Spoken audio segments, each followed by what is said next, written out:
ജന്ന ഷസ്മിൻ എന്ന് പറയുന്ന ഒരു ട്രാവൽ വ്ളോഗർ. അപ്പോൾ അദ്ദേഹത്തിന്റെ ഒരു ഇഷ്യൂ ഇതിനോട് നിങ്ങളെല്ലാം വീഡിയോയിലൂടെ കണ്ടു കാണും. അപ്പം എൻ്റെ ഒന്ന് രണ്ട് ഒരു ഡൗട്ട്സേ ഉള്ളായിരുന്നു, പക്ഷെ അതിനുള്ള ക്ലിയർ ആയിട്ടുള്ള എക്സ്പ്ലനേഷൻ അദ്ദേഹം ചെയ്തിട്ടുള്ള ലേറ്റസ്റ്റ് എക്സ്പ്ലനേഷൻ വീഡിയോയിൽ ചെയ്യുന്നുണ്ട്. അപ്പോൾ ഈ ഇഷ്യൂ എന്താണെന്ന് അറിയാത്ത ആദ്യമായിട്ട് ഇത് കേൾക്കുന്ന ആൾക്കാർക്ക് വേണ്ടി ഞാൻ ഷോർട്ടായിട്ടെന്ന് പറയാം.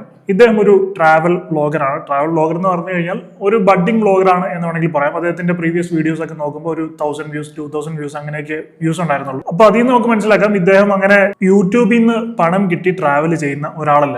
അദ്ദേഹം ജോലി ചെയ്ത് ദുബായിൽ എന്താണ് വർക്ക് ചെയ്യുന്നത്, ദുബായിൽ ജോലി ചെയ്ത് അതിൽ നിന്ന് അദ്ദേഹത്തിന് കിട്ടുന്ന വരുമാനത്തിൽ നിന്ന് പൈസ എടുത്തിട്ടാണ് ട്രാവൽ ചെയ്യുന്നത്. അപ്പോൾ അത് ഓരോരുത്തരുടെ പാഷനാണ്. അപ്പോൾ അങ്ങനെ അദ്ദേഹം പ്രത്യേകിച്ച് ഈ ട്രാവൽ ചെയ്യുന്നതിൽ നിന്ന് റിട്ടേൺ ഒന്നും കിട്ടാഞ്ഞിട്ടും സ്വന്തമായിട്ട് അധ്വാനിച്ചുണ്ടാക്കുന്ന ജോലി ചെയ്തുണ്ടാക്കുന്ന പൈസയിൽ നിന്ന് പണം നീക്കി വെച്ചിട്ടാണ് ട്രാവൽ ചെയ്യുന്നത്. ഈ ഒരു കാര്യം ഒന്ന് ഓർത്ത് വെക്കുക, കാരണം മുമ്പോട്ട് പോകുമ്പോൾ ഇത് നമുക്ക് ആവശ്യം വരും. അങ്ങനെ ട്രാവൽ ചെയ്യുന്ന അദ്ദേഹം ജോർദാനിലേക്ക് അവിടുത്തെ പെട്ര കാണാൻ വേണ്ടി പോവാണ്. പെട്ര എന്ന് പറയുന്ന അവിടുത്തെ ഒരു ഏൻഷ്യൻ സിറ്റി പോലാണ്. അവിടെ അൽ ഖസ്ന എന്ന് പറയുന്ന ഒരു rose red rock cut architecture ഒക്കെ ഉള്ള ഒരു സ്ഥലമാണ്. അപ്പൊ അവിടെ ഇത് കാണാൻ പോയപ്പോഴാണ് അദ്ദേഹത്തിന് ഈ ഒരു മോശം അനുഭവം നേരിട്ടത്. അതായത് ഈ പെട്ര കാണാൻ അത് കുറച്ച് ഉള്ളിലേക്ക് കയറിയിട്ടാണ്. അവിടെ രണ്ട് രീതിയിലാണ് അങ്ങോട്ടേക്ക് പോകാൻ പറ്റുന്നത്. ഒന്നെങ്കിൽ ഒരു മ്യൂളിന്റെ പുറത്ത് കയറി കഴുതപ്പുറത്ത് കയറി പോവാം, അല്ലെങ്കിൽ ഇലക്ട്രിക് ബഗ്ഗി എന്നൊക്കെ പറയുന്ന ഒരു ഇലക്ട്രിക് കാർ ഉണ്ട്, അതിനകത്ത് കയറി പോവാം. അപ്പൊ ഈ ബഗ്ഗി എന്ന് പറയുന്ന ഇലക്ട്രിക് കാറിനകത്ത് പോകാൻ 25 ജോർദാൻ ദിനാർ എന്തോ വരുന്നുണ്ടെന്നാണ് പറയുന്നത്. അതായത് ഈ ഒരു ബഗ്ഗി കയറ്റി അവിടെ എത്തിച്ചിട്ട് തിരിച്ചു കൊണ്ടുവരാം. അതായത് നമ്മുടെ ഇവിടുത്തെ ഏകദേശം 3197 രൂപ വരുന്നുണ്ട്. പക്ഷെ അതല്ല മെയിനായിട്ട് ഈ അങ്ങോട്ടേക്ക് പോകുമ്പോൾ നമ്മൾ ഇത്രയും പൈസ മുടക്കി ഒരു രാജ്യം കാണാൻ പോകുമ്പോൾ നമ്മൾ ഫുള്ളായിട്ട് യൂട്ടിലൈസ് ചെയ്യണം. എസ്പെഷ്യലി ഒരു വ്ളോഗറും കൂടെ ആകുമ്പോൾ അതിനിടയിൽ കാണുന്ന ഇൻട്രസ്റ്റിംഗ് ആയിട്ടുള്ള കാര്യങ്ങൾ ക്യാപ്ചർ ചെയ്യണം എന്നുകൂടി നമ്മൾ ആഗ്രഹിക്കും.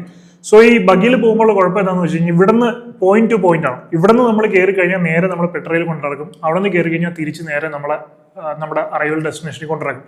അങ്ങനെയാണ് ഇത് വർക്ക് ചെയ്യുന്നത്. സോ ഇതിനിടയ്ക്ക് എന്തെങ്കിലും നല്ല കാഴ്ചകൾ കണ്ടാലോ അല്ലെങ്കിൽ നല്ല നമുക്ക് എന്തെങ്കിലും മറ്റുള്ളവരെ കാണിക്കണം, ഇപ്പൊ ഒരു വ്ളോഗറൊക്കെ ആകുമ്പോൾ അത് ഷൂട്ട് ചെയ്യണമെന്നൊക്കെ തോന്നുന്ന എന്തെങ്കിലും കണ്ടു കഴിഞ്ഞാൽ നമുക്ക് അവിടെ നിൽക്കാൻ സാധിക്കില്ല. സോ അതുകൊണ്ട് തന്നെ ഇദ്ദേഹം എന്ത് ചെയ്തു, അങ്ങോട്ടേക്ക് ഇദ്ദേഹത്തിന്റെ ഗൈഡും പറഞ്ഞു ഈ ഒരു വ്ളോഗറും കൂടെ ആയതുകൊണ്ട് നടന്നു പോകുന്നതായിരിക്കും ബെറ്റർ എന്ന്. അങ്ങനെ ഇദ്ദേഹം അവിടേക്ക് നടന്നുപോയി. പക്ഷെ അവിടേക്ക് എത്തിയപ്പോൾ ഇദ്ദേഹത്തിന്റെ ഷൂസ് അത്ര കംഫർട്ടബിൾ ആയിരുന്നില്ല, കാലിന് നല്ല വേദന ഉണ്ടായിരുന്നു. അങ്ങനെ തിരിച്ചു വരുന്ന വഴിക്ക് അത്രത്തോളം നടക്കാൻ വയ്യാതെ കാലിന്റെ ബുദ്ധിമുട്ട്, മാത്രമല്ല ഈ ഇലക്ട്രിക് കാറ് കിട്ടാത്ത അവസ്ഥ, അങ്ങനെയൊക്കെ ആയപ്പോൾ ഒരു മ്യൂളിന്റെ പുറത്ത് കയറി തിരിച്ചു വരാമെന്ന് അദ്ദേഹം തീരുമാനിക്കുകയാണ്. അപ്പൊ ആദ്യം ഇദ്ദേഹത്തിന്റെ വീഡിയോ കണ്ടപ്പോൾ ഞാൻ വിചാരിച്ചത് എന്തിനാണ് ഇങ്ങനെ ആണുങ്ങൾ പോലും ഒറ്റയ്ക്ക് പോകാൻ മടിക്കുന്ന ഒരു സിറ്റുവേഷൻ. കാരണം എന്ന് പറഞ്ഞു കഴിഞ്ഞാൽ ഇപ്പോ ആണുങ്ങളെ പോലും ഗ്യാങ് റേപ്പ് ചെയ്യുന്ന കാലഘട്ടമാണ്, ഫിസിക്കലി സ്ട്രോങ് ആയിട്ടുള്ള പുരുഷന്മാരെ പോലും. ഇപ്പൊ ദുരന്തർ സിനിമ എന്നുള്ള നിങ്ങൾക്കറിയാം, അതിനകത്ത് രൺവീർ സിംഗിനെ ഗ്യാങ് റേപ്പ് ചെയ്യാൻ ശ്രമിക്കുന്നുണ്ട്. സോ അത് വെറും ഒരു സ്റ്റോറി അല്ല, അങ്ങനെയുള്ള ഒരുപാട് സംഭവങ്ങൾ പല സ്ഥലത്തായിട്ട് റിപ്പോർട്ട് ചെയ്തിട്ടുണ്ട്. അപ്പൊ അങ്ങനെയൊക്കെ നടക്കുന്ന ഒരു ലോകത്ത് ഒരു വുമൺ ഒറ്റയ്ക്ക് പരിചയമില്ലാത്തൊരു സ്ഥലത്ത് ഒരാളുടെ കൂടെ പോവുക എന്ന് പറയുന്നത് അത് കുറച്ച് നല്ല രീതിയിൽ റിസ്ക് ആണ്. ഒരിക്കലും അങ്ങനെ ചെയ്യാൻ പാടില്ലാത്തതാണ്. കാരണം എന്താണ് അവരെ കൊണ്ട് ചെയ്യുന്നതെന്ന് നമുക്ക് പറയാൻ പറ്റില്ല. ഇപ്പൊ പോകുന്ന വഴിക്ക് ഏതെങ്കിലും ഒറ്റപ്പെട്ട സ്ഥലത്ത് ഇവന്മാർ അവിടെ ഉള്ള ആൾക്കാർ തന്നെയാണ്. അപ്പൊ എവിടേക്ക് ആൾക്കാർ വരും, എവിടേക്ക് ആൾക്കാർ കാണില്ലെന്ന് അവർക്ക് വ്യക്തമായിട്ട് അറിയാം. അങ്ങോട്ടേക്ക് വലിച്ചിട്ട് എന്തെങ്കിലും ചെയ്തു കഴിഞ്ഞാൽ പോലും, കൊന്നാൽ പോലും ചിലപ്പോൾ പുറം ലോകം വേറൊരു തരത്തിലൊക്കെ ആയിരിക്കും അറിയുന്നത്. സോ അത് ഭയങ്കര റിസ്കി ആയിട്ടുള്ള എലമെന്റ് ആണ്. അപ്പൊ അതെനിക്കൊരു ഡൗട്ട് ഉണ്ടായിരുന്നു. പക്ഷേ ഈ എക്സ്പ്ലനേഷൻ വീഡിയോയിൽ അത് ക്ലിയർ ആയിട്ട് നമുക്ക് മനസ്സിലാകുന്നുണ്ട്. വേറെ ഓപ്ഷൻ ഇല്ല. കാരണം ഇത്രയും കാല് നന്നായിട്ട് വേദന എടുക്കുന്നുണ്ട്. ഇലക്ട്രിക് കാറിൽ കയറി പോകാനുള്ള പ്രൊവിഷനോടില്ല. പിന്നെ ആകെയുള്ളൊരു വഴി എന്ന് പറയുന്നത് ഈ കഴുതപ്പുറത്ത് കയറി പോകാന്നുള്ളത് മാത്രമാണ്. സോ നമുക്ക് അവരെ ഒരു വിധത്തിലും അതിൽ കുറ്റം പറയാൻ സാധിക്കില്ല. അങ്ങനെ ഇവർ ഈ കഴുതപ്പുറത്ത് കയറി പോകുന്നു. നമ്മൾ ആദ്യം കാണുന്ന സീൻ എന്ന് പറയുന്നത് ആദ്യം ജന്ന ഈ കഴുതപ്പുറത്തിരിക്കുന്നു, ഈ കൂടെ വരുന്നവൻ കൂടെ നടക്കുന്നു. അപ്പം ഈ ജന്ന ചോദിക്കുന്നുണ്ട് നിങ്ങളും നടക്കുവാണോ അതോ കഴുതപ്പുറത്ത് വരുവാണോ എന്ന് ചോദിക്കുന്നുണ്ട്. അപ്പൊ ഈ എക്സ്പ്ലനേഷൻ വീഡിയോയിൽ ജന്ന പറയുന്നുണ്ട് അവൻ മറ്റൊരു കഴുതപ്പുറത്ത് വരും എന്നാണ് അദ്ദേഹം പ്രതീക്ഷിച്ചത്. പക്ഷെ ഇവനും അതിന്റെ പുറകെ കയറുന്നുണ്ട്. അവിടെ തൊട്ടാണ് ഈ പ്രശ്നങ്ങൾ തുടങ്ങുന്നത്. അതായത് അവിടെ തൊട്ട് ഇവൻ പുറകെ കയറിയതിനു ശേഷം ഇവന്റെ ടോട്ടൽ ബിഹേവിയർ ആ വീഡിയോയിൽ കണ്ടാൽ തന്നെ നമുക്ക് പല കാര്യങ്ങളും വ്യക്തമായിട്ട് മനസ്സിലാവും. ഇവന്റെ ടോട്ടൽ ബിഹേവിയർ നല്ല റോങ് ആണ്. കാരണം ആദ്യം തൊട്ട് തന്നെ ഇവൻ പല രീതിയിൽ ഇവർ ചെറുതായിട്ട് ഇവരെങ്ങനെ റിയാക്ട് ചെയ്യുമെന്ന് ടെസ്റ്റ് ഡോസ് കൊടുക്കുന്നുണ്ട്. കാരണം ഈ പെട്രോയിൽ തന്നെ ചെല്ലുമ്പോൾ അവിടെ ഇതിനകത്തേക്ക് കയറുന്ന സെപ്പറേറ്റ് ആയിട്ടൊരു വാതിലുണ്ട്. അതിനുശേഷം ഈ പെട്രയുടെ ആ ഒരു ആർക്കിടെക്ചറിനുള്ളിൽ ഒരു റൗണ്ട് വലിയൊരു ഹോൾ ഉണ്ട്. അപ്പം അതിലൂടെ ഇവരോട് അകത്തോട്ട് കയറാൻ പറയുന്നുണ്ട് ഈ ജന്നയോട്. ഈ ഒരു ഹോളിനകത്തൂടെ അവൻ എന്നെ കയറാൻ പറയാണ്. I can't able to get inside. അതിന്റെ ഉദ്ദേശം എന്താണെന്ന് മനസ്സിലാകുന്നുണ്ട്. കാരണം ആ ഒരു ഹോളിലൂടെ ജന്നയ്ക്ക് കയറാൻ സാധിക്കില്ല. അപ്പൊ അവരതിനകത്ത് കുറച്ച് സ്റ്റക്ക് ആകുമ്പോൾ ഇവനെ ഹെൽപ്പ് ചെയ്യുന്ന പോലെ പലതരത്തിലുള്ള ഗ്രോപ്പിങ്ങും ചെയ്യാം എന്നാണ് അവന്റെ ആദ്യത്തെ ഉദ്ദേശം. പക്ഷെ അവർ അത് കേട്ടില്ല. അവർ മറ്റേ വഴി കൂടെ തന്നെ അകത്തേക്ക് കയറി. അതിനുശേഷം ഇവിടുത്തെ സാൻഡ് പിങ്കിഷ് ഷെയ്ഡാണ്, ഇത് ബ്ലഷ് പോലെ വർക്ക് ചെയ്യുമെന്ന് പറഞ്ഞിട്ട് ഇവൻ തന്നെ സാൻഡ് എടുത്ത് ജന്നയുടെ മുഖത്ത് തേച്ച് കൊടുക്കുന്നതായിട്ട് പറയുന്നുണ്ട്. ഇവിടെ എനിക്ക് നാച്ചുറൽ ആയിട്ട് അവന് മേക്കപ്പ് ഒക്കെ കിട്ടുന്നിട്ടുണ്ട്. എന്റെ കവളുണ്ടോ തൊടുത്തിരിക്കുന്നത്. അപ്പൊ അതിലൂടെ എല്ലാം ഇവൻ ഇങ്ങനെ ചെക്ക് ചെയ്ത് അപ്പൊ ഇവൻ മനസ്സിൽ പ്ലാൻ ചെയ്യണം മനസ്സിൽ പ്ലാൻ ചെയ്തിട്ടാണ് ഈ കഴുതപ്പുറത്ത് കയറി കഴിഞ്ഞപ്പോൾ ഇവൻ ഇങ്ങനെയുള്ള പരിപാടികൾ കാണിക്കുന്നത്. മാത്രമല്ല ഇവന്റെ ഈ ടോട്ടൽ ബിഹേവിയർ എന്ന് മനസ്സിലാക്കാം, ഇവൻ ഇത് ആദ്യമായിട്ട് ചെയ്യുന്ന പരിപാടിയൊന്നുമല്ല. ഇവൻ ഇതിനു മുമ്പും പല പ്രാവശ്യം പല സ്ത്രീകളോടും ഇങ്ങനെ വന്നിട്ടുള്ള സ്ത്രീകളോടൊക്കെ ചെറിയ രീതിയിൽ ഇങ്ങനെയുള്ള കാര്യങ്ങൾ ചെയ്തിട്ട് കാണും. ഒന്നുകിൽ അവർ ശ്രദ്ധിച്ചിട്ടുണ്ടാവില്ല, അല്ലെങ്കിൽ പ്രോപ്പറായിട്ട് റിയാക്ട് ചെയ്തിട്ടുണ്ടാവില്ല. അപ്പം ഇങ്ങനെ കാണിച്ചാലും എനിക്ക് വലിയ പ്രശ്നങ്ങൾ വരില്ല എന്നുള്ളൊരു ബോധ്യം അവനുള്ളതുകൊണ്ടാണ് വീണ്ടും വീണ്ടും പല ആളുകൾ വരുമ്പോഴും ഇവൻ ഇങ്ങനെയുള്ള പരിപാടികൾ കാണിക്കുന്നത്. അങ്ങനെ കഴുതപ്പുറത്ത് കയറി കുറച്ച് കഴിഞ്ഞപ്പോൾ തന്നെ നമുക്ക് ജെന്നയുടെ എക്സ്പ്രഷൻ മനസ്സിലാക്കാൻ സാധിക്കുന്നുണ്ട്. ഫ്രോഡറിസം അല്ലെങ്കിൽ ഗ്രോപ്പിംഗ് ഒക്കെ ചെയ്യാൻ സാധിച്ചിട്ടുണ്ട്. സോ അങ്ങനത്തെ പരിപാടി ഇവൻ ചെയ്യാൻ തുടങ്ങി. അപ്പം ജെന്നയുടെ എക്സ്പ്രഷനിൽ നിന്ന് തന്നെ നല്ല ഡിസ്കംഫർട്ടും ബുദ്ധിമുട്ടും നമുക്ക് കാണാൻ സാധിക്കുന്നുണ്ട്. മാത്രമല്ല കൈകൊണ്ടും പല രീതിയിലും ഇവൻ ടച്ച് ചെയ്യാനും ശ്രമിക്കുന്നുണ്ട്. ആ കഴുതയെ ഓടിക്കുന്ന രീതിയിൽ ഫ്രണ്ടിലോട്ടൊക്കെ കൈ കൊണ്ടുവന്ന് പല രീതിയിൽ ശ്രമിക്കുന്നുണ്ട്. അതിനുശേഷം നമ്മൾ ആ വ്ലോഗ് വീഡിയോയിൽ കാണുന്നത് ജെന്നയുടെ തലയിൽ വെച്ചിരുന്ന കണ്ണാടി ഇവൻ എടുത്ത് കണ്ണിൽ വെച്ചിരിക്കുന്നതായിട്ടാണ്. അപ്പൊ അതെങ്ങനെ വന്നു എന്ന് കുറെ ആളുകളും ചോദിക്കുന്നുണ്ട്. അപ്പം അതിനും ഈ എക്സ്പ്ലനേഷനും വീഡിയോയിൽ കൃത്യമായിട്ടുള്ള മറുപടി ഉണ്ട്. അതായത് ഇവൻ തന്നെ തലേന്ന് പറിച്ച് മുടി ഉൾപ്പെടെ മുടി കുടുങ്ങിയിരുന്ന കണ്ണാടി ഇവൻ ഇങ്ങനെ വലിച്ചെടുത്ത് സ്വന്തം കണ്ണി വെച്ചാണ്. ഏകദേശം ഒരു 42,000 സംതിങ് റേറ്റ് വരുന്ന ഒരു ഷെയ്ഡ്സ് ആണ്. അപ്പൊ അതുവരെ ഇവൻ ഇങ്ങനെ പറിച്ചെടുത്ത് പുള്ളിക്കാർക്ക് ഡിഫെൻഡ് ചെയ്യാൻ സാധിക്കുന്നില്ല. എന്നിട്ട് ഈ പരിപാടി എല്ലാം തുടരുകയാണ്. ഇദ്ദേഹത്തിന് റിയാക്ട് ചെയ്യാൻ സാധിക്കുന്നില്ല. റിയാക്ട് ചെയ്യാൻ പറ്റാത്ത എന്തുകൊണ്ടാണ് നമുക്ക് കൃത്യമായിട്ട് അറിയാം. കാരണം ആളും പേരും ഇല്ലാത്ത വിജനമായിട്ടുള്ള വഴി, പരിചയമില്ലാത്ത രാജ്യം. റിയാക്ട് ചെയ്ത് കഴിഞ്ഞാൽ ഇവൻ അടുത്ത് എന്ത് ചെയ്യുമെന്ന് നമുക്ക് ഒരിക്കലും ഊഹിക്കാൻ പറ്റില്ല. ചിലപ്പോൾ അവിടെ വെച്ച് റിയാക്ട് ചെയ്ത് കഴിഞ്ഞാൽ ഇവൻ എന്തെങ്കിലും ഫിസിക്കലായിട്ട് ആക്രമിക്കും. ആൾ ഇങ്ങനെ ഇരിക്കുകയാണെങ്കിലും അതൊന്നും നമുക്ക് പറയാൻ പറ്റില്ല. അങ്ങനെ ഇരിക്കുന്ന പല ആളുകളാണ് വലിയ വലിയ റേപ്പുകളൊക്കെ ചെയ്തിട്ടുള്ളത്. അപ്പൊ അവിടെ നമുക്ക് പ്രിഫറൻസ് കൊടുക്കാൻ പറ്റുന്ന സ്വന്തം ജീവന് തന്നെയാണ് പ്രിഫറൻസ് കൊടുക്കാൻ പറ്റുന്നത്. കാരണം വേറൊന്നും നമുക്ക് ചെയ്യാനില്ല. ഇപ്പൊ ഈ ഫ്രോഡറിസം ചെയ്യുന്ന അല്ലെങ്കിൽ ഗ്രോപ്പിംഗ് ചെയ്യുന്ന ഇതൊക്കെ വെച്ച് കമ്പയർ ചെയ്യുമ്പോൾ സ്വന്തം ജീവന് തന്നെയാണ് വില.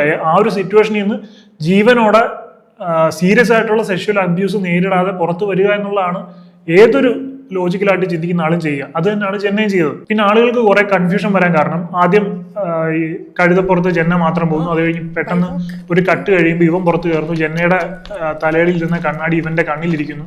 അങ്ങനെയൊക്കെയുള്ള കുറെ കൺഫ്യൂഷൻസ് വന്നതാണ്. അതും കൃത്യമായിട്ട് ജെന്ന പുതിയ എക്സ്പ്ലനേഷൻ വീഡിയോയിൽ പറയുന്നുണ്ട്. കാരണം നമ്മളും ഒക്കെ വ്ലോഗിങ് ചെയ്തിട്ടുള്ള ആൾക്കാരാണ്, നമ്മളും ഒക്കെ ഇങ്ങനെ കണ്ടിട്ടുള്ള ആൾക്കാരാണ്. സോ നമ്മളൊരു സ്ഥലത്തേക്ക് ഇപ്പോൾ ഒരു ട്രാവൽ വ്ലോഗ് ചെയ്യുമ്പോൾ നമ്മൾ ഫുൾ ടൈം ഈ ക്യാമറ ഓൺ ചെയ്ത് പിടിച്ചോണ്ടിരിക്കില്ല. കാരണം എസ്പെഷ്യലി ഒരു സ്ഥലത്ത് പോകുമ്പോൾ ഒന്നെങ്കിൽ നമുക്ക് ഇതിന്റെ ബാറ്ററി ബാക്കപ്പ് കുറവായിരിക്കും. സോ നമ്മൾ വളരെ ഇമ്പോർട്ടന്റ് ആയിട്ട് കാണുന്ന കാര്യങ്ങൾ ഷൂട്ട് ചെയ്യാൻ വേണ്ടി മാത്രമായിരിക്കും ക്യാമറ ഓൺ ചെയ്യുന്നത്. സോ നമുക്ക് മുന്നേ കൂട്ടി പ്രവചിക്കാനൊന്നും സാധിക്കില്ല. ഇവൻ താഴെ നടന്ന് ഇവൻ പെട്ടെന്ന് കൂടെ കയറിയിരിക്കും, അല്ലെങ്കിൽ പെട്ടെന്ന് ഇപ്പൊ ഇവൻ നമ്മുടെ തലയിരിക്കുന്ന കണ്ണാടി പറിച്ചെടുക്കും എന്നൊന്നും നമുക്ക് ഊഹിക്കാൻ സാധിക്കില്ല. സോ അതുകൊണ്ട് തന്നെ അത് പ്രീ പ്ലാൻ ചെയ്ത് ഷൂട്ട് ചെയ്യാനും സാധിക്കില്ല. അതുകൊണ്ട് തന്നെയാണ് ആ വീഡിയോയിൽ ആ ഒരു പോർഷൻ കട്ടായി പോയിട്ടുള്ളത് ലോജിക്കലായിട്ട് ചിന്തിക്കുന്ന ഏതൊരാൾക്കും മനസ്സിലാക്കാൻ സാധിക്കും. പിന്നെ ഏറ്റവും ഇമ്പോർട്ടന്റ് ആയിട്ടുള്ള കാര്യം, ഇവൻ വലിയൊരു ഫ്രോഡാണെന്നും ഇവൻ തെറ്റ് ചെയ്തിട്ടുണ്ടെന്നും ഇവന്റെ വായിന്ന് തന്നെ പറയുന്നു. അതായത് സൂപ്പർ നാച്ചുറൽ പവർ എന്ന് വേണമെങ്കിൽ നമുക്ക് പറയാം. നമ്മുടെ ഭാഗത്ത് സത്യം ഉണ്ടെങ്കിൽ അവിടെ എന്തെങ്കിലും നമ്മുടെ സത്യം തെളിയിക്കാനായിട്ട് ഒരു ലീഡ് ഇട്ടിരിക്കും എന്ന് പറയുന്ന പോലെ ഇതിനകത്ത് ആ പുറകെ ഇരുന്നവൻ ജെന്നയോട് ചോദിക്കുന്നുണ്ട് നിന്റെ പേരെന്താണെന്ന് ചോദിക്കുന്നുണ്ട്. അപ്പം പറയുന്നത് ജെന്ന ഷെസ്മിൻ എന്നാണ് പറയുന്നത്. അത് കഴിഞ്ഞ് ജെന്ന തിരിച്ച് ഇവനോട് ചോദിക്കുന്നുണ്ട് നിന്റെ പേരെന്താണെന്ന് ചോദിക്കുമ്പോൾ അവൻ പറയുന്നത് my name is wifi connect ഇങ്ങനെ അവൻ പറയുന്നുണ്ട്. Your name? Jana. Dana. Nice Your to name? meet you. Wi-Fi. Wi-Fi. Wi-Fi? Wi-Fi. Uzi Connect. Uzi Connect. അപ്പൊ അവിടെ നിന്ന് തന്നെ നമുക്ക് കൃത്യമായിട്ട്, പിന്നെ വേറൊരു തെളിവിന്റെ വേറൊരു എക്സ്പ്ലനേഷന്റെ ആവശ്യമില്ല. അവിടെ നിന്ന് നമുക്ക് കൃത്യമായിട്ട് മനസ്സിലാവുന്നുണ്ട് ആരാണ് ഇവനെന്നും ഇവൻ എന്താണ് ചെയ്യുന്നതെന്നും. പുറയിലിരുന്ന് ഇവൻ ചെയ്യുന്ന ഉൾപ്പെടെയുള്ള കാര്യം അവൻ ആ പേര് പറയുന്ന പോലെ കൃത്യമായിട്ട് അവന്റെ വായിൽ നിന്ന് തന്നെ വന്നിട്ടുണ്ട്. പിന്നെ ഇതിനകത്ത് ഒന്നും നോക്കാനില്ല. അതും ആ ഫസ്റ്റ് വീഡിയോയിൽ തന്നെ ഉണ്ട്. അപ്പൊ ഈ ഫസ്റ്റ് വീഡിയോ കണ്ടപ്പോൾ തന്നെ ഇവൻ ഈ പരിപാടി എല്ലാം ചെയ്തിട്ടുണ്ടെന്ന് 100% എനിക്ക് ഉറപ്പായിരുന്നു. പിന്നെ ഞാൻ പറഞ്ഞില്ല, എനിക്ക് ആകെ ഉണ്ടായിരുന്ന ഡൗട്ട് എന്തിന് ഒറ്റയ്ക്ക് ഇവന്റെ കൂടെ പോയി എന്നുള്ളത് മാത്രമാണ്. കാരണം അവിടെ ബഗ്ഗി എന്നൊക്കെ പറയുന്ന സാധനമുണ്ട്. അപ്പൊ അതിനകത്ത് കയറി പോകാമായിരുന്നല്ലോ, പിന്നെന്തിനാണ് ഇവന്റെ കൂടെ ഒരു റിസ്ക് എടുത്തതെന്ന് മാത്രമായിരുന്നു എൻ്റെ ഒരു ഡൗട്ട്. അത്രയും വലിയൊരു റിസ്ക് എടുത്തത് മാത്രമായിരുന്നു എൻ്റെ ഒരു കൺസേൺ. അതിനുള്ള ക്ലിയർ ആയിട്ടുള്ള എക്സ്പ്ലനേഷൻ അദ്ദേഹം തന്നെ എക്സ്പ്ലനേഷൻ വീഡിയോയ്ക്കകത്തുണ്ട്. അപ്പം ഇവൻ പുറകിരൻ എന്താണ് ചെയ്തതെന്ന് ഈ ഒരു കാര്യത്തിൽ നമുക്ക് കൃത്യമായിട്ട് മനസ്സിലായിട്ടുണ്ട്. അത് കഴിഞ്ഞിട്ട് ജെന്ന വന്നിട്ട് അവിടെ പോലീസ് സ്റ്റേഷനിൽ കംപ്ലൈന്റ് ചെയ്യാൻ പോകുന്നുണ്ട്. പോലീസ് സ്റ്റേഷനിൽ കംപ്ലൈന്റ് ചെയ്യാൻ പോയപ്പോൾ അവർ പറയുന്നത് ഞങ്ങൾ ഈ കേസ് എടുക്കില്ലെന്നാണ്, നിങ്ങൾ പെട്ര പോലീസിന്റെ അവിടെ പോയി കംപ്ലൈന്റ് ചെയ്യാനാണ്. നമ്മൾ മനസ്സിലാക്കേണ്ട ഒരു കാര്യം, നമുക്ക് ഇങ്ങനെ ഒരു ആണായാലും പെണ്ണായാലും നമുക്ക് ഇങ്ങനെ ഒരു മോശം അനുഭവം നേരിട്ട് കഴിഞ്ഞാൽ അവിടെ നിന്ന് റിയാക്ട് ചെയ്യാന്ന് പറഞ്ഞാൽ അത്രയും ഒരു മെന്റൽ ടഫ്നെസ് ഒക്കെ ഉള്ള ആളുകൾക്കേ സാധിക്കുള്ളൂ. അല്ലാത്ത ആളുകൾ എങ്ങനെയെങ്കിലും ആ ഒരു സിറ്റുവേഷനിൽ നിന്ന് ആ ഒരു സ്ഥലത്ത് നിന്ന് ഓടി രക്ഷപ്പെട്ട് കുറച്ച് സേഫ് ആയിട്ടിരിക്കാൻ ആഗ്രഹിക്കും. അത് തന്നെയാണ് ചെന്നൈ ആഗ്രഹിച്ചത്. ഇപ്പോഴത്തെ സന്ദർഭത്തിൽ എനിക്ക് പ്രതികരിക്കാൻ വേണ്ടി കഴിഞ്ഞില്ല. എനിക്ക് അന്നേരം എങ്ങനെയെങ്കിലും അവിടെ നിന്ന് ഈ സ്ഥലത്ത് എത്തിയാൽ മതി എന്ന് തോന്നിയതുകൊണ്ടാണ് ഞാൻ ഒന്നും മിണ്ടാതെ വന്നത്. അവർക്ക് എങ്ങനെയും കുറച്ച് സേഫ് ആയിട്ടുള്ള ഒറ്റയ്ക്കിരുന്ന് ഒന്ന് കൂളാകാൻ പറ്റുന്ന ഒരു സ്ഥലത്തേക്ക് പോകണം, ഒരു സേഫസ്റ്റ് പ്ലേസ് എന്ന് തോന്നുന്ന സ്ഥലത്തേക്ക് പോകണം എന്ന് അദ്ദേഹം ആഗ്രഹിച്ചു. അങ്ങനെ അദ്ദേഹത്തിന്റെ റൂമിലേക്ക് പോയി. അവിടെ ചെന്ന് ഇത് റീതിങ്ക് ചെയ്തപ്പോഴാണ് അദ്ദേഹത്തിന് സഹിക്കാൻ പറ്റാത്ത ഔട്ട്ബസ്റ്റ് ചെയ്തതും ആ വീഡിയോയുടെ ആദ്യം കാണുന്ന ആ റിയാക്ഷൻ വീഡിയോ അദ്ദേഹം ഷൂട്ട് ചെയ്തത്. കാര്യങ്ങൾ വളരെ ജസ്റ്റിഫൈഡ് ആണ്. പക്ഷേ ഏറ്റവും കൂടുതൽ വേദനിപ്പിച്ച ഒരു കാര്യം എന്ന് പറയുന്നത് അദ്ദേഹം ആദ്യം ഇട്ട വീഡിയോയുടെ കമന്റ് സെക്ഷനാണ്. ആ വീഡിയോയിൽ തന്നെയാണ് ഇവന്റെ പേര് ചോദിക്കുമ്പോൾ വൈഫൈ കണക്ട് എന്നൊക്കെ ഇവൻ പറയുന്നത്. അപ്പൊ അതിൽ നിന്ന് തന്നെ ക്ലിയർ ആണ്, ആ വീഡിയോ കണ്ടിട്ടുള്ള ആൾക്കാർക്ക് ഇവൻ എന്താണ് ഉദ്ദേശിച്ചത്, ഇവൻ എന്താണ് പറയുന്നത് ക്ലിയർ ആണ്. എന്നിട്ട് പോലും അത്രയും മോശം രീതിയിൽ ആ സ്ത്രീയെ എന്തൊക്കെ രീതിയിൽ ഷെയിം ചെയ്യാൻ സാധിക്കുമോ അത്രയും രീതിയിൽ ഷെയിം ചെയ്യുന്ന വളരെ വിഷമം ഉണ്ടാക്കിയ ഒരു കാര്യമാണ്. നീ മറ്റേതല്ലേ, നീ മറിച്ചതല്ലേ, പുതിയ ഷിംജിത്ത് ഇറങ്ങിയിരിക്കുകയാണ്, പിന്നെ അരുണിമയാണോ, അതാണ് ഇതാണെന്നൊക്കെ പറഞ്ഞ് സ്ലട്ട് ഷെയിമിങ് ഉൾപ്പെടെ എങ്ങനെ നിങ്ങൾക്ക് സാധിക്കുന്നു എന്ന് എനിക്ക് മനസ്സിലാവുന്നില്ല. ലോകത്തുള്ള എല്ലാ ആളുകളും ഷിംജിത ഒന്നും അല്ല നിങ്ങൾ ആദ്യം മനസ്സിലാക്കുക. എല്ലാ സ്ത്രീകളെയും ഒരുപോലെ നിങ്ങൾ കാണുകയാണെങ്കിൽ നിങ്ങളും ഈ പറയുന്ന ശ്രീലക്ഷ്മി അറക്കലും അല്ലെങ്കിൽ ഐശ്വര്യ രാജലക്ഷ്മിയും അങ്ങനെയുള്ള പുരുഷ വിരോധികളുമായിട്ട് ഒരു വ്യത്യാസമില്ല. ഇപ്പൊ ഇവരിട്ട ഈ വീഡിയോയിൽ തന്നെ പല കാര്യങ്ങളും കൃത്യമായിട്ടുണ്ട്. ഫസ്റ്റ് എക്സ്പ്ലനേഷൻ വീഡിയോ വേണ്ട, ഈ ആദ്യം പോസ്റ്റ് ചെയ്ത വീഡിയോ തന്നെ എല്ലാ കാര്യങ്ങളും കൃത്യമായിട്ടുണ്ട്. ചിന്തിക്കുന്ന ഒരാൾക്ക് വ്യക്തമായിട്ട് മനസ്സിലാക്കാൻ പറ്റുന്ന രീതിയിൽ എല്ലാ കാര്യങ്ങളും കൃത്യമായിട്ടുണ്ട്.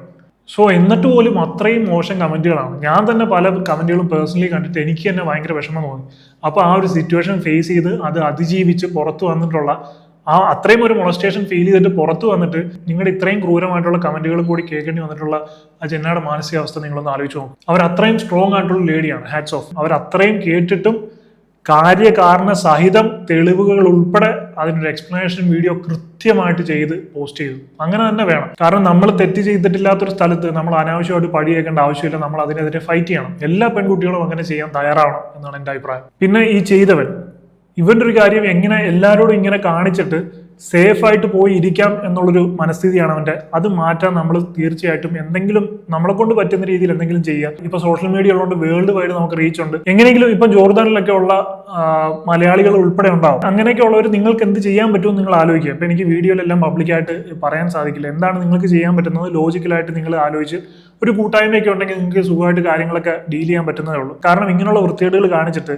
നെഞ്ചും വിരിച്ച് ആരെയും പേടിക്കാതെ ഇങ്ങനെയൊന്നും നടക്കാൻ പാടില്ല. ഇപ്പൊ പോലീസിനെ കൊണ്ട് സാധിക്കുന്നില്ല, മറ്റെന്താണ് നമുക്ക് ചെയ്യാൻ പറ്റുന്നത്, അവിടെ നമുക്ക് സേഫായിട്ട് എന്ത് ചെയ്യാൻ പറ്റുമെന്ന് ആലോചിക്കുക. പിന്നെ മറ്റൊരു കാര്യം, നമ്മുടെ രാജ്യമല്ല മറ്റൊരു രാജ്യത്ത് നമ്മൾ ഈ കേസിന്റെയും വഴക്കിന്റെ ഒക്കെ പുറകെ പോയി കഴിഞ്ഞാൽ എന്താണ് നമുക്ക് അവിടുത്തെ സ്ഥിതി എന്നറിയില്ല. നമ്മളൊരു കേസ് കൊടുത്തു കഴിഞ്ഞാൽ എത്ര നാൾ പിന്നെ നമ്മൾ അവിടെ നിൽക്കേണ്ടി വരും, എപ്പോഴാണ് പിന്നെ നമുക്ക് അത് കഴിഞ്ഞ് പോകാൻ പറ്റുന്നത്, ഇങ്ങനെയുള്ള കാര്യമെല്ലാം അനിശ്ചിതത്വത്തിലാണ്. സോ ഒരു ബഡ്ജറ്റ് ഫ്രണ്ട്ലി ആയിട്ട് ട്രാവൽ ചെയ്യുന്ന ഒരു പെൺകുട്ടിയെ സംബന്ധിച്ചിടത്തോളം അത് വലിയൊരു കൺസേൺ ആണ്. സോ ആ ഒരു കാര്യത്തിൽ നമുക്ക് ഒരിക്കലും കുറ്റം പറയാൻ സാധിക്കില്ല. പിന്നെ ഇന്ത്യൻ എംബസി വഴിയൊക്കെ വേറെ എന്തൊക്കെയോ ഇദ്ദേഹം ട്രൈ ചെയ്തു, അതൊക്കെ വലിയ കാര്യങ്ങൾ തന്നെയാണ്. പിന്നെ ചില ആളുകൾ പറഞ്ഞിട്ടുള്ള കാര്യങ്ങളാണ് ഇദ്ദേഹം തംബ്നെയിലിൽ കൊടുത്തിട്ടുള്ള ഫോട്ടോസ്, അതുപോലെ ഇദ്ദേഹം ക്യാപ്ഷൻ കൊടുത്തിട്ടുള്ള കാര്യങ്ങൾ, ഇതൊക്കെ റീച്ചിന് വേണ്ടിയിട്ടാണ്, പോപ്പുലാരിറ്റിക്ക് വേണ്ടിയിട്ടാണ്. ഞാനൊരു കാര്യം ചോദിച്ചോട്ടെ, ഇതിനൊക്കെ മുമ്പ് ഇദ്ദേഹം പല രീതിയിൽ ലീഗലായിട്ട് അപ്പം തന്നെ ലീഗലായിട്ട് മൂവ് ചെയ്യാൻ സാധിക്കുമെന്ന് ഇദ്ദേഹം ശ്രമിച്ചു. പക്ഷേ പോലീസ് കേസെടുക്കത്തില്ലെന്ന് മനസ്സിലായി. പിന്നെന്ത് ഇദ്ദേഹം ചെയ്യണം? ഈ മൊളസ്റ്റേഷൻ എല്ലാം അനുഭവിച്ചു കഴിഞ്ഞിട്ട് മുറിക്കകത്ത് ഒറ്റയ്ക്ക് കഥ അടച്ചിരുന്ന് കരഞ്ഞിട്ട് അവൻ അവിടെ പുറത്ത് സൂചിച്ച് കറങ്ങി നടക്കുമ്പോൾ ഇദ്ദേഹം മുറിക്കകത്ത് ഒറ്റയ്ക്കിരുന്ന് കരയണം. അപ്പൊ പിന്നെ എന്താണ്? ആണും പെണ്ണും അല്ല, ഒരു വ്യക്തി എന്നുള്ളതായിരിക്കും പിന്നെന്താണ് നമ്മൾ ചെയ്യുന്നത്? ഇദ്ദേഹത്തിന് തന്നെ അറിയാം, ഇദ്ദേഹത്തിന്റെ ചാനൽ അങ്ങനെ വലിയ റീച്ചുള്ള ചാനലൊന്നും അല്ല. കൂടി പോയി കഴിഞ്ഞാൽ 1000 പേര് അല്ലെങ്കിൽ 2000 പേര് കാണും. അപ്പൊ നോർമലായിട്ടുള്ള ഒരു തമ്മിലും നോർമലായിട്ടുള്ള ടൈറ്റിലും കൊടുത്തു കഴിഞ്ഞാൽ ആരും ഇത് അറിയാൻ പോകുന്നില്ല. എനിക്ക് നിയമപരമായിട്ടോ ന്യായം കിട്ടിയില്ല, എന്നാൽ 10 പേരെങ്കിലും ഇത് അറിയട്ടെ എന്ന് ചിന്തിച്ചാൽ ഒരു തെറ്റുമില്ല. കാരണം ആദ്യം നിയമപരമായിട്ട് ശ്രമിച്ചു, പിന്നെ ജെനുവിൻ ആയിട്ടുള്ള മൊളസ്റ്റേഷൻ അനുഭവിക്കുകയും ചെയ്ത ഒരാളാണ്. അപ്പം വളരെ ബുദ്ധിപരമായിട്ട് ആളുകൾ ഇതെങ്ങനെ കാണും എന്നുള്ള രീതിയിൽ ഒരു ഹുക്ക് ആദ്യം കൊടുത്തു. അതിനുശേഷം തംബ്നെയിലിൽ അത് മെൻഷൻ ചെയ്ത് ക്ലിയർ ആയിട്ടുള്ള ഫോട്ടോസ് വെച്ചു, ക്ലിയർ ആയിട്ടുള്ള ക്യാപ്ഷൻ വെച്ചു, ക്ലിയർ ആയിട്ട് വീഡിയോ പോസ്റ്റ് ചെയ്തു. അതുകൊണ്ട് ഇന്ന് 1 മില്യൺ അടുത്ത ആളുകൾ ആ വീഡിയോ കണ്ടു. അങ്ങനെ തന്നെയാണ് ചെയ്യേണ്ടത്. ആ പറയുന്ന ആ ചെയ്തതിലൊന്നും ഒരു തെറ്റും പറയാൻ സാധിക്കില്ല. ലോജിക്കലിയും പറയാൻ സാധിക്കില്ല, എത്തിക്കലിയും പറയാൻ സാധിക്കില്ല. ഒരു തെറ്റും പറയാനില്ല ഇതിനകത്ത്. വളരെ ബ്രേവായിട്ട്, വളരെ ലോജിക്കലായിട്ട്, ബുദ്ധിപരമായിട്ട് തന്നെയാണ് കാര്യങ്ങളെല്ലാം ചെയ്തിരിക്കുന്നത്. പിന്നെ ടോട്ടൽ ഈ ട്രിപ്പിൽ പറ്റിയൊരു മിസ്റ്റേക്ക് എന്ന് പറയുന്നത് ഇദ്ദേഹം പ്ലാൻ ചെയ്ത പോലെ കാര്യം നടന്നില്ല എന്നുള്ള. അതായത് അങ്ങോട്ടേക്ക് നടന്നുപോയി തിരിച്ചു വന്നപ്പോഴത്തേക്കും ഈ കാലിൻ്റെ ഒരു വേദനയൊന്നും പ്രതീക്ഷിച്ചൊരു കാര്യമല്ല, ഈ ഷൂവിൻ്റെ ഡിസ്കംഫോർട്ടോ കാര്യങ്ങളൊന്നും പ്രതീക്ഷിച്ച കാര്യമല്ല. അതുകൊണ്ട് തന്നെ എന്ത് ചെയ്യേണ്ടി വന്നു? അതുവരെ പ്രതീക്ഷിക്കാത്തൊരു ഓപ്ഷൻ പോലെയും മ്യൂളിന്റെ പുറത്ത് കയറേണ്ടി വന്നു. സോ ഇത്രയുമാണ് ടോട്ടലി എനിക്ക് ഇതിൽ നിന്ന് മനസ്സിലായിട്ടുള്ള കാര്യങ്ങൾ. ഇനി ഞാൻ ആ കുറച്ച് കമന്റുകൾ കൂടി കാണിക്കാം, അതുകൂടി നിങ്ങൾ കാണണം. ഇത് അഭിനയമായിട്ടാണ് എനിക്ക് തോന്നുന്നത്. ഇത് അഭിനയമായിട്ട് തോന്നുന്നത് അവൻ പറയുന്നത് നിങ്ങളൊന്നും കേട്ടില്ലേ? My name is wifi dash connect എന്നൊക്കെ പറയാം. അവൻ പറയുന്നത് നിങ്ങൾ കേട്ടില്ലേ? അവൻ കൈ കൊണ്ടുവന്ന് നിങ്ങൾ ശ്രദ്ധിച്ചില്ലേ? എല്ലാം ദാരിദ്ര്യം കൊണ്ട് കുടുംബം പുലർത്താൻ വേണ്ടി ആണല്ലോ എന്ന് ഓർക്കുമ്പോൾ ഒരു സുഖം. ദാരിദ്ര്യമുള്ളവരും കുടുംബം പുലർത്താൻ വേണ്ടി മാത്രമേ ഇത് ചെയ്യാൻ പാടുള്ളൂ എന്ന് താങ്കളോട് ആരാണ് പറഞ്ഞത്? ഒരു മനുഷ്യൻ എന്നുള്ള രീതിയിൽ നമ്മുടെ നിയമവ്യവസ്ഥയ്ക്ക് ലീഗലായിട്ടുള്ള, മറ്റുള്ളവർക്ക് ഉപദ്രവം ഉണ്ടാക്കാത്ത ഏതൊരു കാര്യവും നമുക്ക് സന്തോഷം തരുന്നതാണെങ്കിൽ അത് ചെയ്യുന്നതിൽ ഒരു തെറ്റുമില്ല. അതിപ്പോ കുടുംബം പുലർത്താൻ വേണ്ടി മാത്രം ഇങ്ങനെയൊക്കെ ചെയ്യാവുന്ന എവിടെയും ഒരു നിയമമില്ല. മര്യാദയ്ക്ക് കുതിരയുടെ കൂടെ നടന്ന് അവനെ വിളിച്ച് കയറ്റിയിട്ട് വെറുതെ റീച്ചിന് വേണ്ടി നാടകം കളിക്കും. നിങ്ങൾ ആ വീഡിയോയിൽ എവിടെയെങ്കിലും കണ്ടോ അവനെ വിളിച്ച് കയറ്റുന്നത്? ഇവരാകെ ചോദിക്കുന്നത് നിങ്ങൾ നടന്നാണോ വരുന്നതെന്ന് മാത്രമാണ് ചോദിച്ചത്. അല്ല നിങ്ങൾ വാ പുറകെ എന്റെ കൂടെ കയറി ഇരിക്കുന്നു അവർ ആ വീഡിയോയിൽ എവിടെയും പറയുന്നില്ല. ഓസ്കാർ നോമിനേഷൻ കൊടുക്കാം, ബെസ്റ്റ് പെർഫോമൻസ്. പിന്നെ ഒരു മൊളസ്റ്റേഷൻ അനുഭവിക്കുമ്പോൾ ഇങ്ങനെ റബ്ബർ പിടിച്ച പോലെ ചിരിച്ചോണ്ടിരിക്കണം. രാജ്യത്തിന് വേണ്ടി അതിർത്തിയിൽ യുദ്ധത്തിന് പോയതൊന്നും അല്ലല്ലോ ഇങ്ങനെ കിടന്ന് കരയാൻ. രാജ്യത്തിന് വേണ്ടി അതിർത്തി യുദ്ധത്തിന് പോയാൽ മാത്രമേ അറിയാൻ പാടുള്ളൂ. നമ്മുടെ വീട്ടിലും അമ്മയും പെങ്ങന്മാരും ഒക്കെ ഉള്ളതാണെന്ന് ആലോചിക്കണം. എന്നിട്ട് വേണം ഇങ്ങനെയുള്ള കമന്റുകളൊക്കെ ഇടാൻ. പല്ലുവിന്റെയും കൂടെ കയറി ഇരുന്നിട്ട് മോങ്ങുന്നു. അങ്ങനെ അവൻ വൃത്തികേട് കാണിച്ച് അപ്പോൾ തന്നെ കഴുത്തപ്പുറത്ത് നിന്ന് ഇറങ്ങണം. ഇതിന്റെയൊക്കെ എക്സ്പ്ലനേഷൻ നമ്മൾ തുടക്കത്തിൽ പറഞ്ഞതാണ്. ഒരു പരിചയമില്ലാത്തൊരു സ്ഥലത്ത്, വിജനമായിട്ടുള്ള സ്ഥലത്ത് ആ കഴുതപ്പുറത്ത് നിന്ന് ഇറങ്ങിയിട്ട് പിന്നെ എന്ത് ചെയ്യും? ഇവരിറങ്ങുമ്പോൾ ഇവനും കൂടെ ഇറങ്ങിയിട്ട് വേറെ വല്ലതും കാണിച്ചു കഴിഞ്ഞാൽ ഇപ്പൊ ഈ ഒരു ടച്ച് ഇതെന്ന് പറഞ്ഞാൽ ചിലപ്പോൾ ടച്ചിങ് മാത്രമേ ഉണ്ടാവും. അവൻ വേറെ എന്തെങ്കിലും കാണിച്ചു കഴിഞ്ഞാൽ എന്ത് ചെയ്യും? അവിടെ ജീവനും കൂടെ ആപത്താവും. കേരളത്തിൽ ഇനി നടക്കില്ല ജോർദാനിൽ പോയി ഒരാളെ കൊല്ലാം. എന്നാൽ ഞാൻ ആദ്യം പറഞ്ഞതല്ല, എല്ലാ ആളുകളും ഷിംജിതയാണെന്നുള്ള ആ ഒരു കോമൺ കാഴ്ചപ്പാട് ഒരിക്കലും വെച്ചുകൊണ്ടിരിക്കരുത്. ശരിക്കും നീതി കിട്ടേണ്ട ഒരാൾക്ക് പോലും പിന്നീട് നീതി കിട്ടാതാവും. നാളെ നിങ്ങളുടെ സഹോദരിക്കും ഇങ്ങനൊരു മോശം അനുഭവം ഉണ്ടാകുകയാണെങ്കിൽ, നിങ്ങൾ ഇങ്ങനെയാണ് റിയാക്ട് ചെയ്യുന്നതെങ്കിൽ നാളെ ആ കുട്ടിയെ പുറത്ത് പറയാൻ പേടിക്കും, ചിലപ്പോൾ ആത്മഹത്യ വരെ ചെയ്യും. അപ്പൊ കുറ്റം ആരോപിക്കപ്പെട്ട ഒരാള് ദീപക് ആത്മഹത്യ പോലെ കുറ്റകൃത്യം നേരിട്ട ഒരാളും കൂടെ ഒരു തെറ്റും ചെയ്യാതെ ആത്മഹത്യ ചെയ്യുന്ന ഒരു അവസരം ഉണ്ടാവും. ഇങ്ങനെയാണ് നിങ്ങളുടെ മനോഭാവം മുന്നോട്ട് പോകുന്നതെങ്കിൽ. അയ്യോ പാവം റീച്ച് കിട്ടാൻ വേണ്ടി പുതിയ ഷിംജിതമാര് ഉടലെടുക്കുകയാണല്ലോ, ഏതെങ്കിലും ബസ്സിൽ കയറി ജാക്കി വെപ്പിക്കുക, വേറെ പണിയില്ല, ഇത്താ കഷ്ടം, ഇങ്ങനെ പറയുന്ന പിന്നെ വായിക്കാൻ പോലും അറയ്ക്കുന്ന തരത്തിലുള്ള പല കമന്റുകളും ഇതിന്റെ താഴെയുണ്ട്. അപ്പോൾ ഇങ്ങനെയുള്ളൊരു വൃത്തികേട് അനുഭവിച്ചിട്ട് ഇതെല്ലാം കാണേണ്ടി വരുന്ന ഒരു പെണ്ണിന്റെ അവസ്ഥ നിങ്ങളൊന്ന് മനസ്സിലാക്കണം. നിങ്ങളായിട്ട് തന്നെ ഒന്ന് സങ്കല്പിച്ച് നോക്കിയാൽ മതി. സോ എനിക്ക് പറയാനുള്ളത്, ഒരിക്കലും കാടടച്ച് വെടിവെക്കാതിരിക്കുക. എല്ലാ സ്ത്രീകളും ഷിംജിതമാരല്ല എന്ന് നിങ്ങൾ മനസ്സിലാക്കുക. നാളെ നിങ്ങളുടെ വീട്ടിലുള്ള നിങ്ങളുടെ അമ്മയ്ക്കോ സഹോദരിക്കോ ഒരു മോശം അനുഭവം ഉണ്ടായാൽ തന്നെ നിങ്ങൾ ഇങ്ങനെ റിയാക്ട് ചെയ്യുന്ന കാരണം അവരത് പുറത്ത് പറയാൻ തന്നെ ചിലപ്പോൾ പേടിക്കുന്ന ഒരു അവസ്ഥ ഉണ്ടാവും. അത് വലിയൊരു ദുരന്തത്തിലേക്കായിരിക്കും ചിലപ്പോൾ ചെന്നെത്തുന്നത്. സോ ഷിംജിതയെ പോലുള്ള ഫേക്ക് കേസുകൾ വരുമ്പോൾ അതിനെതിരെ പ്രതികരിക്കുന്ന പോലെ തന്നെ ജെനുവിൻ കേസുകൾ വരുമ്പോൾ അതിനെ നല്ല രീതിയിൽ സപ്പോർട്ട് ചെയ്യാനും കൂടെയുള്ള മനസ്ഥിതി ഉണ്ടാവണം. അല്ലാതെ ഒരു സ്ത്രീ വിരുദ്ധ മനസ്സിൽ വെച്ചുകൊണ്ട് ഇങ്ങനെയുള്ള കാര്യങ്ങളൊന്നും കാണരുത്. സോ ഇത്രയൊക്കെ തന്നെ എനിക്ക് പറയാനുള്ളൂ. ഇപ്പൊ 2-3 ദിവസമായിട്ട് ഇത് കാണുന്നുണ്ട്. പിന്നെ ഞാൻ ഒരാഴ്ചയായിട്ട് വീഡിയോസ് ഒന്നും അങ്ങനെ പോസ്റ്റ് ചെയ്യുന്നുണ്ടായില്ല. ഞാൻ എൻ്റെ ഒരു പേഴ്സണൽ വെക്കേഷനിലായിരുന്നു. സോ ഇപ്പോഴാണ് എനിക്ക് കാര്യങ്ങളൊക്കെ ടോട്ടലി ഒന്ന് മനസ്സിലാക്കാനും ഒരു വീഡിയോ ചെയ്യാനും സാധിച്ചത്. അതുകൊണ്ടാണ് ഇപ്പോൾ വീഡിയോ ചെയ്യുന്നത്. അപ്പോൾ എനിക്ക് പറയാനുള്ളത്, എല്ലാ ആളുകളെയും ഒരുപോലെ കാണാതിരിക്കുക. അർഹിക്കുന്ന ആളുകൾക്ക് അവർക്ക് കൊടുക്കേണ്ട മാനസികമായിട്ടുള്ള സപ്പോർട്ട് കമന്റിലൂടെ ആണെങ്കിലും കൊടുക്കാൻ ശ്രമിക്കുക. അല്ലാതെ അവരെ കമന്റിലിട്ട് ചിത്രവധം ചെയ്യാനോ വലിച്ചു കീറാനോ പിച്ച് ചെയ്യുന്നതിനോ പീഡിപ്പിക്കാനോ ശ്രമിക്കാതിരിക്കുക. അവർ മനുഷ്യരാണ്, അവർക്ക് മനസ്സുണ്ട്. പ്രത്യേകിച്ച് തെറ്റ് ചെയ്തിട്ടില്ലാത്ത ഒരാളാണെങ്കിൽ അവർ ഭയങ്കര രീതിയിൽ അവർ ഹേർട്ട് ആവും. അതൊക്കെ മനസ്സിലാക്കിയിട്ട് മാത്രം ഇങ്ങനെയുള്ള കമന്റും കാര്യങ്ങളൊക്കെ ചെയ്യുക. മറ്റൊരു വീഡിയോയിൽ കാണാം. I am Adil Hussain, signing of.